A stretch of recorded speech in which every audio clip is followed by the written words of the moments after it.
So the Chiefs made a move to a player that wasn't a complete surprise, but the last-minute timing of said move puts added pressure on those around him. For example, if injury strikes in the season opener, things will then get pretty dicey. So I've got to talk more about my concerns around that, the plethora of roster moves KC has recently made, thoughts on the matchup against the Ravens, and more. But first, how about those? All right, first up, the Chiefs have been busy making several roster moves over the last few days, flipping things around from the 53-man roster to the practice squad. On Friday, they officially signed running back Samaje Perine, but to make room for him on the 53-man roster since the team was full, they waived cornerback Eric Scott Jr., a guy they just claimed off waivers a couple days prior, and he's not even on the practice squad at this point in time, so he gone. Next, they signed two players to the practice squad, cornerback Nick Jones, who was actually waived to make room for Eric Scott Jr., but he's gone. Nick Jones is on the practice squad currently, and the second player officially added to the practice squad was former Patriots quarterback Bailey Zappi. There was only room on the practice squad, though, for one, so they opted to terminate the practice squad contract of running back Amani Bailey. That left just one running back on the roster in Keontae Ingram. But not so fast, because on Saturday, the Chiefs made two more moves to the practice squad. They actually brought Imani Bailey back and then also added former Eagles defensive tackle Marlon Tuipulotu. And to make room for both of them, they let go of two defensive tackles of their own, Matt Dickerson and Neil Farrell Jr. For more info on Tuipulotu, check out Friday's video, but he was a 6th-round pick in 2021, appearing in 28 games for the Eagles in his 3 seasons with the team. He's a bit smaller, huge by my standards, but a bit smaller for a defensive tackle at 6'2", 307 pounds. He racked up 10 pressures and 3 sacks since being drafted, and for what it's worth, is coming off a career year, boasting highs in nearly every category. I like this signing personally because it gives the team some extra depth at the defensive tackle position on the practice squad that has a bit more experience. If you looked at the 3 defensive tackles that were on the practice squad last Friday, Marlon had more experience than all of them. Of course, now 2 of them are gone, for now at least, and at first I was surprised to see Matt Dickerson go, but he may very well see himself back soon, one way or another, and if an update happens, I will be sure to let you know. The Chiefs weren't done there, though, because they made another move today that wasn't completely surprising given the warning signs, but it was still a little surprising given that they waited so long to do it, merely days before the season opener. The move leaves me with a couple of questions, so I've got to talk about that, take a look at this upcoming matchup against Baltimore, as well as an updated injury report. But before I do, when you want to tune in to something great, it would be helpful to tune out the noise around you, and that's where the sponsor of today's video, Raycon, fits right in. Raycon's everyday earbuds just got even better with their upgraded model now featuring active noise cancellation. The best part about this is you'll get the same audio quality you'd expect from the big guys, but at half the price. And when you combine that with the new multi-point connectivity, allowing me to connect to both my phone and computer, ergonomic design, as well as the quick charge function, 10 minutes of charging yields 90 minutes of battery, these earbuds are a no-brainer for the price. The everyday earbuds are available in a variety of vibrant new colors to complement any and all skin tones, and even though I'm a neutral color kind of guy and love the black earbuds personally, I've also been enjoying this protective case cover that does add a little something color-wise. The protective case also still supports wireless charging, so there's no need to ever take it off. And these are just a few reasons of many as to why there is no better time to get yourself some new everyday earbuds ASAP. The upgraded model is quality, and Raycon also offers a 30-day happiness guarantee. So, to support the channel, click the link in the description box or go to buyraycon.com/Chiefs to get 15% off your Raycon purchase plus free shipping. Alright, yesterday was the first main day of practice, an early start to the week due to the season opener being on a Thursday. Andy Reid shared that since the Ravens didn't play their starters throughout preseason, they don't have any looks from them there and are going off of the AFC Championship game for sure for a primary scheme/preparation standpoint. They're obviously not the same football team, though, and week 1 of the regular season is definitely a bit of a guessing game with adjustments being made on the fly. What makes it even more difficult for KC's offense is that while Baltimore still has a solid defense, they no longer have several key starters and several coaches on the defensive side of the ball from last year. Outside linebacker Jadeveon Clowney, linebacker Patrick Queen, and safety Geno Stone are 3 starters that are now playing elsewhere. Then they have a new D-line coach, defensive backs coach, and also a new defensive coordinator. He was promoted from within, but is still a first-time defensive coordinator in Zach Orr. That's a lot of changes on the defensive side of the ball for the Ravens. Then on offense, they have just 2 starters returning along the O-line, with left tackle Ronnie Stanley and center Tyler Linderbaum being the 2, but Linderbaum has been dealing with a neck injury for the last month or so. He should play this Thursday. It's trending that way. It looks like it at least. But that leaves the left guard, and right tackle as guys now playing that were not starters last year. Left guard Andrew Voorhees is entering his second year in the league and has basically no experience. Right guard Daniel Falele switched from tackle to guard this season, so he's still learning the position at guard. Then at right tackle, they traded away veteran Morgan Moses to the Jets, and now it's currently a two-way battle between second-round rookie Roger Rosengarten and veteran Patrick McCary. And for what it's worth, the Ravens' unofficial depth chart does list McCary at right tackle. Anyway, I say all this to say this. That's a lot of question marks along the O-line as the Ravens are in the stages of a rebuild there. Then, after running back Gus Edwards and wide receiver Odell Beckham Jr. didn't return this offseason, the Ravens' splash signing on that side of the ball is definitely the tank of a running back in Derrick Henry. Henry might be 30 years old and has seen over 2,000 career rushing attempts, but I believe he's still got plenty of juice left, and this is going to be someone the Chiefs really need to keep eyes on in this matchup. Chief safety Justin Reid is plenty familiar with Derrick Henry over the years, with Reid telling the media that Henry is a great fit to the system there. They personally have to face that challenge of slowing him down. Henry will be getting fed the ball plenty, so it's a definite focus of the defense to limit him as best they can.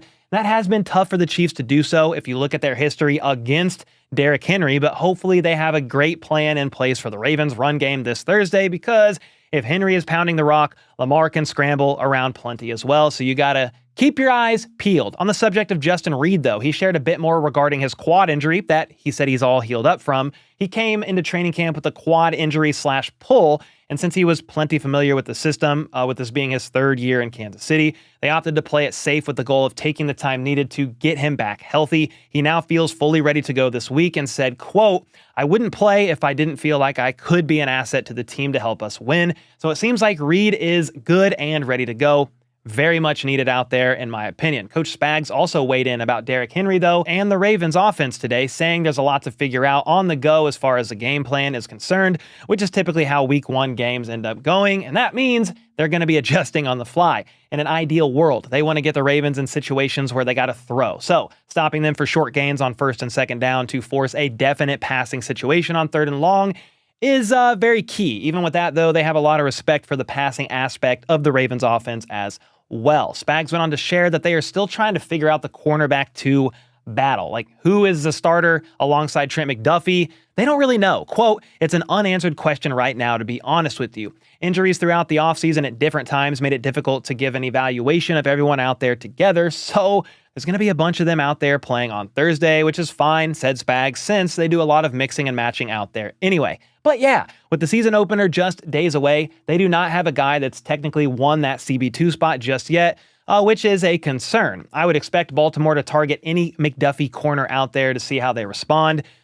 So be watching out for that. Another player Steve Spagnuolo brought up is linebacker Nick Bolton. He actually said from what he's seen, Bolton hasn't fully tested that elbow yet during practice. He hasn't fully extended it through its range of motion during his looks, but he thinks Nick is more just saving himself up for game day and he'll be out there flying around at full go.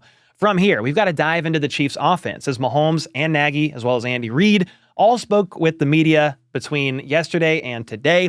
That's also where a bit of a shakeup happened today, where a veteran was moved off the 53-man roster, which I'll get to here in a moment. But first, Andy Reid shared that Rashee Rice's conditioning and feel for space improved all season long last year, and by the end of the season, he had a great feel for what Mahomes and the coaches were looking for and could play fast. That's what they are excited about for Rice heading into year 2. And honestly, why did I say 2 like that? I don't know. But honestly, with Hollywood out, I think Mahomes is going to look Rice's way quite often. He was targeted 4 or 5 times in a row in the Chiefs' second preseason game, and I think that's just a small taste of what's to come for Rice. Kelsey and Rice, plus Juju now is needed. Feeding in the middle of the field with Worthy stretching the defense is going to be a fun thing to watch. And that is not even getting into the situation of the Chiefs' run game. We'll get there in a moment. But Big Red noted today, they have several guys in the game plan this week that have to step up and make the most of their opportunities in the wide receiver room with Hollywood out. That could be Justin Watson in some key third down situations, McCole Hardman in more of a niche gadgety role, or even to stretch the field given his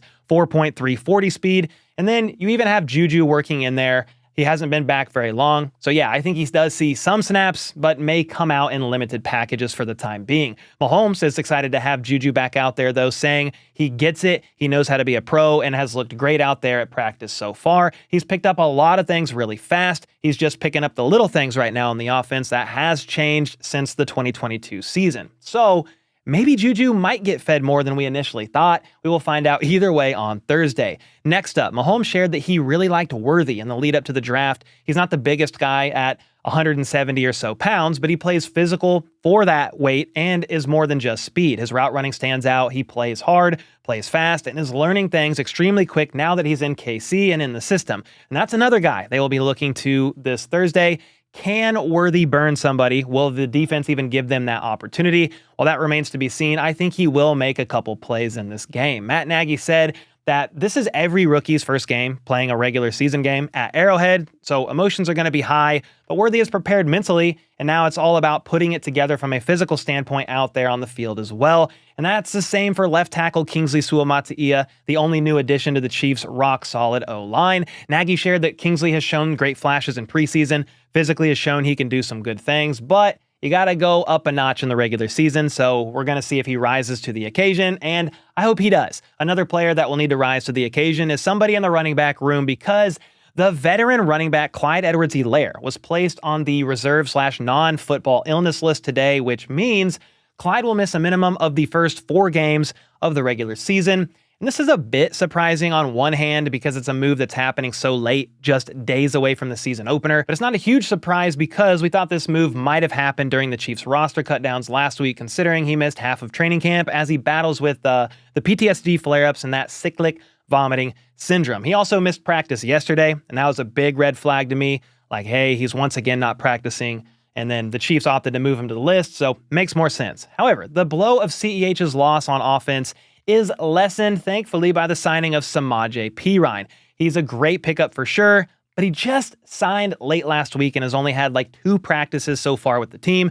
So who knows how much Perine is actually going to work in. Pacheco and Steele will definitely carry the load, and maybe we see Keontae Ingram get called up from the practice squad as a just-in-case guy, because if Pacheco or Steele goes down in this game, you're going to have Perine as the next man up, and he's barely been here. He's been here for just a few practices. Matt Nagy said they will see about the running back room, who picks up the slack with CEH now placed on the reserve/non-football illness list. Pacheco has been phenomenal out there, but it's important for everyone that no matter who's out there Thursday night, that they all feel comfortable with their assignments. Perine will play, but there's going to be a balance of how much work they give him based on how comfortable they feel he is with the playbook in this limited amount of time he's had. Samaje also spoke with the media in some capacity today, telling Adam Teicher of ESPN that, quote, "I'm only 2 days in, but getting more comfortable as we meet and practice more. So once Thursday rolls around, we'll see." Now, I also want to point out that placing Clyde on the NFI list makes 1 spot available on the roster, so they now have 52 rather than 53, and a move could be made either today or tomorrow.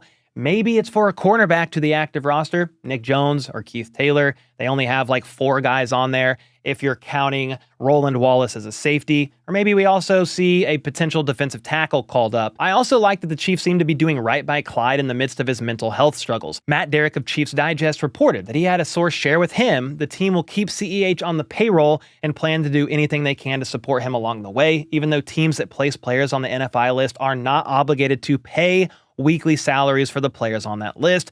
So I really do love to hear they are taking care of him during this troubling time. Matt Nagy said he saw Clyde today, and it seems like he's in a good spot, all things considered. Ultimately, they want the best for Clyde and his health. And with all that being said, let me know your thoughts on the running back room with Clyde now out of the picture. Does it concern you like it concerns me just a bit, mainly for depth purposes if Pacheco or Steele were to get a little bit banged up?